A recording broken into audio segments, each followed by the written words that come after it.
पुरुरवा की वैराग्योक्ति। भगवान श्री कृष्ण कहते हैं, उद्धव जी, यह मनुष्य शरीर मेरे स्वरूप ज्ञान की प्राप्ति का, मेरी प्राप्ति का मुख्य साधन है। इसे पाकर जो मनुष्य सच्चे प्रेम से मेरी भक्ति करता है, वह अंतःकरण में स्थित मुझ आनंद स्वरूप परमात्मा को प्राप्त हो जाता है। जीवों की सभी योनियां, सभी गतियां त्रिगुणमयी हैं। जीव ज्ञान निष्ठा के द्वारा उनसे सदा के लिए मुक्त हो जाता है। सत्वरज आदि गुण जो दिख रहे हैं, वे वास्तविक नहीं हैं, माया मात्र है। ज्ञान हो जाने के बाद पुरुष उनके बीच में रहने पर भी, उनके द्वारा व्यवहार करने पर भी उनसे बनता नहीं। इसका कारण यह है कि उन गुणों की वास्तविक सत्ता ही नहीं है। साधारण लोगों को इस बात का ध्यान रखना चाहिए कि जो लोग विषयों के सेवन और उदर पोषण में ही लगे हुए हैं, उन असत पुरुषों का संग कभी ना करें, क्योंकि उनका अनुगमन करने वाले पुरुष की वैसी ही दुर्दशा होती है जैसे अंधे के सहारे चलने वाले अंधे की। उसे तो घोर अंधकार में ही भटकना पड़ता है। उद्धव जी, पहले तो परमेश्वरी सम्राट इलानंदन पुरुरवा उर्वशी के ग्रह से अत्यंत बेसुध हो गया था। पीछे शोक हट जाने पर उसे बड़ा वैराग्य हुआ और तब उसने यह गाथा गाई।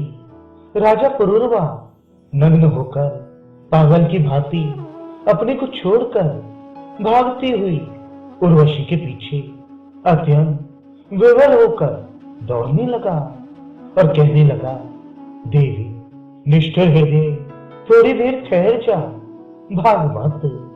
उर्वशी ने उनका चित्त आकृष्ट कर लिया था। उन्हें तृप्ति नहीं हुई थी। वे क्षुद्र विषयों के सेवन में इतने डूब गए थे कि उन्हें वर्षों की रात्रियां ना जाती मालूम पड़ी और ना तो आती। पुरुरवा ने कहा, हाय हाय, भला मेरी मूर्ता तो देखो। काम वासना ने मेरे चित्त को कितना कलुषित कर दिया। उर्वशी ने अपनी बाहुओं से मेरा ऐसा गला पकड़ा कि मैंने आयु के न जाने कितने वर्ष खो दिए। ओहो, विस्मृति की भी एक सीमा होती है। हाय हाय, इसने मुझे लूट लिया। सूर्य अस्त हो गया या उदित हुआ, यह भी मैं जान न सका। बड़े खेद की बात है कि बहुत से वर्षों के दिन पर दिन बीतते गए और मुझे मालूम तक न पड़ा। अहो, आश्चर्य है, मेरे मन में इतना मोह बढ़ गया जिसने नरदेव शिखामणि चक्रवर्ती सम्राट मुझ पुरुरवा को भी स्त्रियों का खिलौना बना दिया। देखो, मैं प्रजा को मर्यादा में रखने वाला सम्राट हूं। वह मुझे और मेरे राजपाट को तिनके की तरह छोड़कर जाने लगी और मैं पागल होकर नंग धड़ंग रोता विलपता उस स्त्री के पीछे दौड़ पड़ा। हाय हाय, यह भी कोई जीवन है। मैं गधे की तरह विलप्तियां सहकर भी स्त्री के पीछे पीछे दौड़ता रहा। फिर मुझ में प्रभाव, तेज और स्वामित्व भला कैसे रह सकता है? स्त्री ने जिसका मन चुरा लिया, उसकी विद्या व्यर्थ है। उसे तपस्या, त्याग और शास्त्र अभ्यास से भी कोई लाभ नहीं और इसमें संदेह नहीं कि उसका एकांत सेवन और मौन भी निष्फल है। मुझे अपनी ही हानि लाभ का पता नहीं, फिर भी अपने को बहुत बड़ा पंडित मानता हूं। मुझ मूर्ख को धिक्कार है। हाय हाय, मैं चक्रवर्ती सम्राट होकर भी गधे और बैल की तरह स्त्री के फंदे में फंस गया। मैं वर्षों तक उर्वशी के होठों की मादक मदिरा पीता रहा, पर मेरी काम वासना तृप्त न हुई। सच है, कहीं आहुतियों से अग्नि की तृप्ति हुई है। उस उल्टा ने मेरा चित्त चुरा लिया।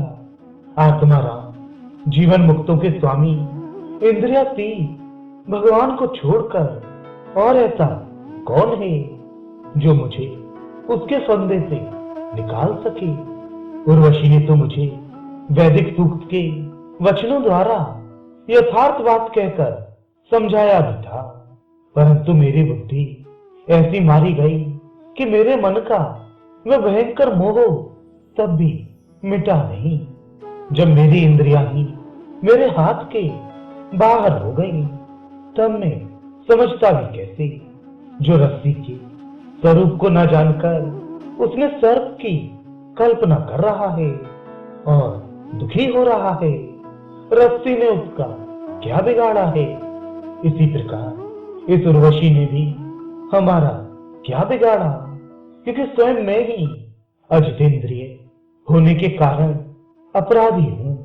कहां तो यह मैला कुचैला दुर्गंध से भरा अपवित्र शरीर और कहां सुकुमारता, पवित्रता, सुगंध आदि पुष्पोचित गुण। परंतु मैंने अज्ञानवश असुंदर में सुंदर का आरोप कर लिया। यह शरीर माता पिता का सर्वस्व है अथवा पत्नी की संपत्ति। ये स्वामी का मोल ली हुई वस्तु है, आग का ईंधन है अथवा कुत्ते और गीधों का भोजन। इसे अपना कहीं अथवा सुहृद संबंधियों का। बहुत सोचने विचारने पर भी कोई निश्चय नहीं होता। ये शरीर मलमूत्र से भरा हुआ अत्यंत अपवित्र है। इसका अंत यही है कि पक्षी खाकर विष्ठा कर दे। इसके सड़ जाने पर इसमें कीड़े पड़ जाएं अथवा जला देने पर यह राख का ढेर हो जाए। ऐसे शरीर पर लोग लट्टू हो जाते हैं और कहने लगते हैं, अहो इस स्त्री का मुखड़ा कितना सुंदर है, नाक कितनी सुघड़ है और मंद मंद मुस्कान कितनी मनोहर है। ये शरीर त्वचा, मांस, हृदय, स्नायु, मेदा, मज्जा और हड्डियों का ढेर और मलमूत्र तथा पीव से भरा है। यदि मनुष्य इसमें रमता है तो मलमूत्र के कीड़ों में और उसमें अंतर ही क्या है। इसलिए अपनी भलाई समझने वाले विवेकी मनुष्य को चाहिए कि स्त्रियों और स्त्री लंपट पुरुषों का संग ना करे। विषय और इंद्रियों के संयोग से ही मन में विकार होता है, अन्यथा विकार का कोई अवसर ही नहीं है। जो वस्तु कभी देखी या सुनी नहीं गई है उसके लिए मन में विकार नहीं होता। जो लोग विषयों के साथ इंद्रियों का संयोग नहीं होने देते उनका मन अपने आप निश्चल होकर शांत हो जाता है। अतः वाणी, कान और मन आदि इंद्रियों से स्त्रियों और स्त्री लंपटों का संग कभी नहीं करना चाहिए। मेरे जैसे लोगों की तो बात ही क्या, बड़े बड़े विद्वानों के लिए भी अपनी इंद्रियां और मन विश्वसनीय नहीं है।